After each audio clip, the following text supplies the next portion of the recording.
Bismillahirrahmanirrahim. Assalamu alaikum. This is the next chapter in biochemistry, fluid, electrolyte, and acid-base balance. In category B, pharmacy syllabus, we will discuss detail, inshallah, of fluids present in body, about electrolytes and जो इसका balance है, acid-base balance जो हमारी body के अंदर maintain है, किस चीज़ की वजह से how it's maintain, तो ये सब इंशाल्लाह आज के इस लेक्चर में हम कवर करेंगे। बॉडी फ्लूइड्स के बारे में अगर हम बात करें कि हमारे बॉडी के अंदर जो फ्लूइड्स है कितने पार्ट्स में डिवाइड है, कितने जो है वाटर है, इसके अलावा कितने चीज़ें हमारे बॉडी के अंदर प्रेजेंट है। तो your body is 66% of water. जो इसका मीन जो है कि हमारे बॉडी के अंदर जो फ्लूइड्स है उसका 66% यानी 66% ये वाटर है। ठीक है, not evenly distributed, separated into compartments. ये जो वाटर है ये ओनली डिस्ट्रीब्यूटेड इन बॉडी नहीं है, बल्कि सेपरेटेड इनटू मुख्तलिफ कंपार्टमेंट्स में ये जो है सेपरेटेड है, like intracellular and extra cellular compartments, able to move back and forth through the cell membranes to maintain an equilibrium। इसका मतलब क्या है, ये जो ऑस्मोसिस प्रोसेस होता है, जो सेमी परमिएबल मेम्ब्रेन के थ्रू जो वाटर मूवमेंट्स होती है, इसको हम ऑस्मोसिस कहते हैं। तो उस ऑस्मोसिस के ज़रिए जो हमारे सेल मेम्ब्रेन से सेमी परमिएबल हैं, तो इसके ज़रिए ये वाटर सेल के अंदर और सेल के बाहर, या जो दो कंपार्टमेंट्स हैं, intra cellular and extra cellular. Extra cellular जो है ये बॉडी के जो सेल के बाहर का इन्वायरमेंट है, एक्स्ट्रा सेलुलर इन्वायरमेंट या एक्स्ट्रा सेलुलर फ्लूइड्स, एंड जो इनसाइड है इसको हम इंट्रा सेलुलर इन्वायरमेंट्स कहते हैं। ठीक है, तो उन दोनों के दरमियान जो इक्विलिब्रियम मेंटेन होता है, इक्विलिब्रियम जो होता है ये ऑस्मोसिस के ज़रिए जो वाटर इनसाइड जाता है और जो वाटर आउटसाइड, तो इसके ज़रिए से ये इक्विलिब्रियम मेंटेन होता है बॉडी के अंदर। फ्लूइड कंपार्टमेंट, जैसे कि हमने पिछले स्लाइड में मैंने आपसे कहा कि there are two types of fluid compartment in body. ये जो फ्लूइड्स है ये दो पार्ट्स में डिवाइडेड है। एक इंट्रासेलुलर फ्लूइड इसको हम कहते हैं, और दूसरे को हम एक्स्ट्रा सेलुलर फ्लूइड्स कहते हैं। ठीक है, इंट्रासेलुलर फ्लूइड ICF पे रिप्रेजेंट होता है, और जो सेल के अंदर जो वाटर कंपार्टमेंट है इसको हम इंट्रासेलुलर फ्लूइड कहते हैं, और जो सेल के बाहर है, जो मुख्तलिफ सेल्स के बिटवीन जो फ्लूइड्स प्रेजेंट है उसको हम एक्स्ट्रा सेलुलर फ्लूइड कहते हैं। तो यहाँ पे 1.4% plasma is intravascular fluid and remaining 3/4 is interstitial fluid. Small amount is localized CSF, serous fluid, synovial fluid, humors of eye and endoperylem of ears। ठीक है, ये जो प्लाज्मा है 1.1/4 ये इंट्रावास्कुलर फ्लूइड्स है। इंट्रावास्कुलर मीन जो वेसल्स के अंदर है, और रिमेनिंग 3/4 जो 4 में 3 हिस्से है, ये interstitial fluid mean intracellular extracellular fluids है। ठीक है, इसके अलावा small amount of cerebrospinal fluids, serous fluids, synovial fluids. ये सेरेब्रोस्पाइनल फ्लूइड्स जो है ये नर्वस सिस्टम में प्रेजेंट होते हैं, और जो साइनोवियल फ्लूइड्स है ये हमारे जॉइंट्स जो है उसके अंदर ये प्रेजेंट होते हैं फॉर लब्रिकेशन। ह्यूमर्स ऑफ आई, जो हमारे आई है इसके जो इनसाइड जो वो पोर्शन है उसमें ह्यूमर्स मीन लिक्विड फॉर्म में वेट्रस ह्यूमरस प्रेजेंट होता है। तो स्मॉल अमाउंट में ये चीज़ें भी एक्स्ट्रा सेलुलर फ्लूइड में प्रेजेंट है। यहाँ पे आप देख सकते हैं जो ये है इंट्रासेलुलर फ्लूइड, ये 40% बॉडी वेट मीन 24 लीटर्स यहाँ पे इसका वॉल्यूम है इंट्रासेलुलर फ्लूइड का। और जो एक्स्ट्रा सेलुलर है या जो इंट्रास्टिशियल फ्लूइड्स है तो 16% बॉडी वेट जो है वो बेयर करता है, 9.6 लीटर्स। इसके अलावा जो प्लाज्मा 4% बॉडी वेट 2.4 लीटर्स जो है वो प्लाज्मा प्रेजेंट होता है। यहाँ पे आप देख सकते हैं ये मुख्तलिफ सेल्स है, ये वस्कुलर मीन ब्लड वेसल है। तो यहाँ पे intravascular fluids, intravascular, plasma, and these are capillary endothelium. यहाँ पे ये इसलिए मेंशन है कि ये जो फ्लूइड्स है ये इसके ज़रिए से मूव्स करती है एक्स्ट्रा सेलुलर से इंट्रा एंड इंट्रा से एक्स्ट्रा। इसी तरह ये हमारे जो ये है ये सेल्स है, तो इसके सेल्स के अंदर जो फ्लूइड्स है इसको हम आईसीएफ कहते हैं, इंट्रा सेलुलर फ्लूइड। और जो बाहर है इसको हम इंटरस्टिशियल या एक्स्ट्रा सेलुलर फ्लूइड कहते हैं। ठीक है, तो जो इंट्रा सेलुलर फ्लूइड्स है या interstitial fluid mean extra cellular fluids है, ये 16% बॉडी वेट बेयर करता है। और जो इंट्रा सेलुलर फ्लूइड्स है ये 40% ऑफ बॉडी वेट बॉडी में प्रेजेंट होते हैं। और इसी तरह ये मूवमेंट्स के जरिए जो ऑस्मोसिस मूवमेंट है इसके जरिए ये अपना बैलेंस बरकरार रखता है। एक कंडीशन है जिसको हम एडिमा कहते हैं कि जो एकमुलेशन होती है, जो गैदरिंग होती है इस फ्लूइड्स की एक पार्ट के अंदर, और इसकी ज़रिए से जो स्वेलिंग होती है उसको हम एडिमा कहते हैं। लाइक जो कार्डियक प्रॉब्लम्स है या जो रीनल प्रॉब्लम्स के इसके ज़रिए से ये बॉडी के अंदर प्रेजेंट होते हैं। बॉडी के अंदर जो पार्ट्स है टिश्यूज़ है उसमें एकमुलेट्स होते हैं, जमा होते हैं, और ग्रेविटी के ज़रिए ये बॉडी में बिलो साइड मूव करते हैं। और इसके ज़रिए से खास कर ये जो हमारे लेग्स है इसमें ये फिर जमा होते हैं और इसको हम एडेमा कहते हैं एंकल्स में। आपने अगर देखा होगा ये जो रीनल प्रॉब्लम्स के पेशेंट्स होते हैं उसके ये लेग्स जो है ये स्वेलअप होते हैं, तो इसीलिए ये प्लाज्मा प्रोटीन्स और फ्लूइड्स या सोडियम जो रिटेंशन होती है इसके ज़रिए से जो उसकी किडनी सही तौर से बॉडी बॉडी से फ्लूइड को निकाल नहीं सकती, तो इसलिए इसको एडेमा होता है। और इस कंडीशन को हम एडेमा कहते हैं जो इंटरस्टिशियल कंपार्टमेंट है कम्युलेशन ऑफ फ्लूइड्स होते हैं। ठीक है, फ्लूइड बैलेंस का मतलब यह है कि जो अमाउंट आपके बॉडी से के अंदर दाखिल होता है वाटर का या फ्लूइड्स का, इसी तरह उतना ही इक्वल अमाउंट आउट।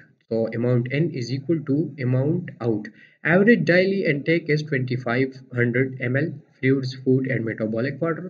जो हम फ्लूइड्स जो वाटर पीते हैं, जो पानी पीते हैं हम, जो हम फूड में यूज़ करते हैं, इसके कुल मिला के डेली हमारे इनटेक जो है वो 2500 ml है। ठीक है, और average daily output is 2500 ml। So urine के फॉर्म में या परस्पिरेशन या स्वेटिंग या इन सेंसिबल परस्पिरेशन, ये दो कुल फॉर्म्स में ये जो 25 ml हमारे बॉडी के अंदर दाखिल होते हैं, ये हम 25 ml यूरिन की शक्ल में हमारे बॉडी से निकलते हैं। तो amount in is equal to amount out. तो इसी तरह बॉडी में जो फ्लूइड बैलेंस है ये बरकरार होता है। What can throw off these numbers? Electrolyte balance definition: concentration of individual electrolytes in the body fluids compartment is normal and remains relative constant. Electrolytes are dissolved in body fluids. ठीक है, electrolyte balance का मतलब यह है कि जो हमारे body से वाटर निकलते हैं तो इसमें जो इलेक्ट्रोलाइट्स है like magnesium, sodium, calcium etcetera, potassium, ये भी हमारे बॉडी के जो कंपार्टमेंट्स है इसमें मूव करते हैं through a semi permeable membrane. ठीक है, जहाँ पे ज़रूरत होती है। तो इसी तरह जितना बाहर ज़रूरत होती है इलेक्ट्रोलाइट्स का उतना ही अंदर के जो इंट्रा सेलुलर फ्लूइड्स है उसमें भी प्रेजेंट होते हैं। तो इसी तरह इलेक्ट्रोलाइट बैलेंस बरकरार होता है। Electrolyte are dissolve in body fluids. ठीक है, जो इलेक्ट्रोलाइट्स बॉडी फ्लूइड्स में डिसॉल्व होते हैं तो वो मूव करते हैं विद वाटर।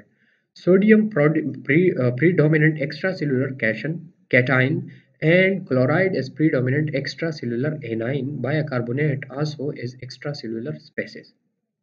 का मतलब ये है कि जो सोडियम है Na पे जो रिप्रेजेंट होता है वो प्रीडोमिनेंट है एक्स्ट्रा सेलुलर कैटाइन मीन इस पे पॉजिटिव चार्ज होता है, और जो क्लोराइड है प्रीडोमिनेंट एक्स्ट्रा सेलुलर एनाइन है मीन क्लोराइड पे नेगेटिव चार्ज होता है। तो हम ये सोडियम और क्लोराइड, सोडियम क्लोराइड जो NaCl पे रिप्रेजेंट होता है, जो टेबल साल्ट इसको हम कहते हैं, उसी फॉर्म में हम ये इनटेक करते हैं। ठीक है, bicarbonate also extracellular spaces, bicarbonate also present होता है एक्स्ट्रा सेलुलर स्पेसिस में। जो पोटाशियम है के पे जो रिप्रेजेंट होता है के plus, potassium is the predominant intracellular cation जो इंट्रासेलुलर प्रेजेंट होता है कैटायन मीन जिसपे पॉजिटिव चार्ज होता है वो पोटाशियम है, और जो फॉस्फेट्स है वो इंट्रासेलुलर एनाइंस है। ठीक है, तो अगर आपको एमसीक्यूज में आ जाए कि जो एक्स्ट्रा सेलुलर प्रीडोमिनेंट कैटायन है वो सोडियम, एनाइन वहाँ पे क्लोराइड है, और इंट्रा सेलुलर में जो कैटायन है वो पोटाशियम, और जो एनाइन है वो है हमारे पास phosphate. Cations are relatively reabsorbed anions passively followed by electrochemical attraction। ठीक है, जो केटाइंस है reabsorbed होते हैं एक्चुअली, जो लूप ऑफ हेनले वगैरह जो वहाँ पे ट्यूबुलर सिस्टम है उसमें, और जो एनाइंस है ये इलेक्ट्रोकेमिकल अट्रैक्शन की वजह से या उसके थ्रू ये मूव करते हैं। Aldosterons work with kidney tubules to regulate sodium and potassium levels। मैंने अब से यहाँ पे कहा कि जो ये रीअब्जॉर्प्शन होती है ये किडनी के जो नेफ्रॉन है उसके ट्यूब्यूल सिस्टम में होता है। इसी तरह जो सॉरी जो अल्डोस्टेरॉन्स है, जो हार्मोन्स है, ये किडनी ट्यूब्यूल्स सोडियम और पोटाशियम लेवल रेगुलेट करते हैं बाय एब्जॉर्प्शन एंड रीअब्जॉर्प्शन। यहाँ पे आप ग्राफिकल रिप्रेजेंटेशन पे में देख सकते हैं जो नॉन इलेक्ट्रोलाइट्स है, क्लोराइड्स, प्रोटीन्स, और यहाँ पे जो नॉन इलेक्ट्रोलाइट्स है HCO3 माइनस, यहाँ पे ये आप देख सकते हैं ये रिप्रेजेंट करता है सोडियम, और यहाँ पे ये रिप्रेजेंट करता है ये ग्राफ क्लोराइड। तो इस पे इसकी कंसंट्रेशन आप देख सकते हैं, और ये जो ग्रीन कलर्स में है ये यहाँ पे बाइकार्बोनेट्स आप इसकी कंसंट्रेशन देख सकते हैं यहाँ पे। इसी तरह जो प्रोटीन्स है, जो ऑर्गेनिक फॉस्फेट है एटसेट्रा, यहाँ पे जो पोटाशियम है इसकी कंसंट्रेशन ग्राफिकल रिप्रेजेंटेशन में यहाँ पे ब्लड प्लाज्मा, यहाँ पे इंटरस्टिशियल फ्लूइड्स, और जो सेल फ्लूइड्स है इस ग्राफिकल रिप्रेजेंटेशन में इसमें जो है प्रेजेंट है। ठीक है, electrolyte balance because of sodium and potassium influence water will move between compartments। ठीक है, जो सोडियम और पोटाशियम इन्फ्लुएंस है, जो इसकी फ्लूइडिटी है, इसके जरिए से वाटर मूव करती है कंपार्टमेंट्स की, जो एक्स्ट्रा सेलुलर कंपार्टमेंट है और जो इंट्रा सेलुलर कंपार्टमेंट है। यहाँ पे आप एग्जांपल में देख सकते हैं, if high sodium then water will remove from intracellular spaces. ठीक है, यहाँ पे ये ऑस्मोटिक प्रेशर क्रिएट करता है, तो इसके जरिए से जो वाटर मूव करता है ये ऑस्मोटिक प्रेशर के जरिए से। If high sodium then water will move from intracellular spaces to extracellular spaces due to osmotic pressure. ठीक है, जो वाटर इनसाइड प्रेजेंट है अगर सोडियम की मकदार बाहर की तरफ ज्यादा हो तो फिर वाटर मूव करते हैं from intracellular fluids to extracellular fluids to maintain its balance. ठीक है, यहाँ पे बैलेंस ऑफ अदर इलेक्ट्रोलाइट्स, तो कैल्शियम, यहाँ पे hypercalcemia and hypocalcemia, ये कंडीशंस है जहाँ पे कैल्शियम की मकदार ज़्यादा होती है और यहाँ पे कम। इसी तरह मैग्नीशियम, तो हाइपर मैग्नीसीमिया एंड हाइपो मैग्नीसीमिया। फॉस्फेट है हाइपर फॉस्फेटेमिया एंड हाइपो फॉस्फेटेमिया। यहाँ पे हाइपर जहाँ पे इस्तेमाल होता है यहाँ पे इसकी मकदार ज़्यादा होती है, और जो हाइपो हम लो के लिए इस्तेमाल करें। क्लोराइड है हाइपो क्लोराइडेमिया, हाइपर क्लोराइडेमिया। ठीक है, तो इसी तरह ये कैल्शियम, मैग्नीशियम, फॉस्फेट, ये जो इलेक्ट्रोलाइट्स है इसकी कंडीशंस है। एसिड बेस बैलेंस पे यहाँ पे ब्लड नॉर्मल पीएच जो है हमारे 7.2 टू 7.45, अगर ये 7.2 से कम हो जाए तो इसको हम एसिडोसिस कहते हैं, बिकॉज यहाँ पे एसिडिटी की तरफ पीएच जाती है। जो पीएच हमारे जो स्केल में कम होता है तो एसिडिटी हाई होती है। इसी तरह अगर 7.2 से इसकी पीएच कम हो जाए तो इस कंडीशन को हम एसिडोसिस कहते हैं, और जो 7.45 से अगर ज़्यादा हो जाए तो इसको हम अल्केलोसिस मीन ब्लड फिर अल्कलाइन होता है यहाँ पे, और यहाँ पे acidic. 3 system to maintain normal blood pH. First number हमारे पास बफर्स है, the second one is removal of CO2 by lungs and the third one is removal of H ion by kidneys. यहाँ पे बफर्स ऐसा solution है, अगर ये हम एक एसिडिक सोल्यूशन में डाल दें या अल्कलाइन में तो उसकी पीएच को चेंज होने से बचाती है। इसी तरह जो हेमोग्लोबिन है वो इस नेचुरल बफर यहाँ पे काम करता है। इसी तरह जो एसिडिक गैस है CO2 ये रिमूव करता है लंग्स के जरिए, तो यहाँ पे जो एसिडोसिस है वो प्रिवेंट होता है। और removal of hydrogen, hydrogen ion जहाँ पे ज़्यादा होता है वहाँ पे एसिडिटी हाई होती है, ठीक है। तो kidneys is responsible for removal of hydrogen ions. Buffers, protein buffer system, amino acid buffers, haemoglobin buffers, plasma protein buffers, phosphate buffer system. Phosphate buffer system में carbonic acid bicarbonate buffer system. Maintenance of acid-base balance is respiratory system. Removal of CO2 by lungs stabilize the ECF, जो extra cellular fluids है ये stabilize by removal of CO2 by lungs and has direct effect on carbonic acid bicarbonate buffer system, ठीक है। जो respiratory system में यहाँ respiratory system का role है, तो जो ECF mean extra cellular fluids के जो स्टेबलाइजेशन होती है, तो ये डायरेक्टली इफेक्ट करता है carbonic acid and bicarbonate buffer system. Urinary system इस तरह असरअंदाज होता है यहाँ पे। तो removal of hydrogen ion by kidneys is responsible for reducing acidity and prevent acidosis, ठीक है। Disturbance to acid base balance, respiratory acidosis.